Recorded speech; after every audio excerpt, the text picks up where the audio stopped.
Bună dimineața, dragii mei! O să vă zic o poveste pentru voi, cei mici și cei mai puțin mici, cei mai mari. Este vorba despre capra cu treieze în limba franceză.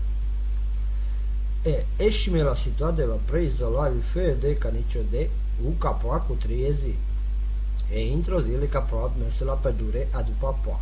E zise la treiezi: a nu lăsa pe nimeni înăuntru, până nu zic eu tăie cu cuiezi. Oda merse capoa la pădurea după apoa, șmecherul pu ascultea la ușă.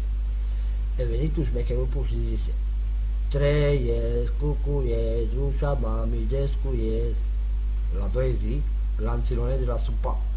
La 3 zi, zise: nu vă sperați, dumneavoastră nu sunteți mama, așa că vă rog să ieșiți afară. Atunci șmecherul pu merge la ferar, le pili domto. Venit înapoi, intra înăuntru, lanțilone, papa pe 2 zi de supa. Oda venit capra de la pădure foarte bucuroasă după apoa, intra înăuntru lanțilone de la cuptor, a cădat lacrimile plin. Mama, venit șmecherul pune papa pe fratele de supa. Capra foarte nervoa, merg la pădure, întâlni pe șmecherul pu.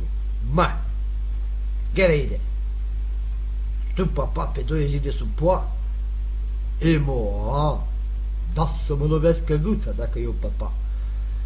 Atunci de capra invită șmecherul pu e pregăti niște salmane le plus delicate.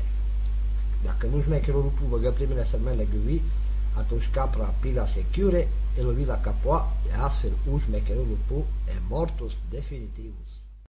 Bună dimineața, dragii mei! O să vă zic o poveste pentru voi, cei mici și cei mai puțin mici, cei mai mari. Este vorba despre capra cu treieze în limba franceză. Esci-mi la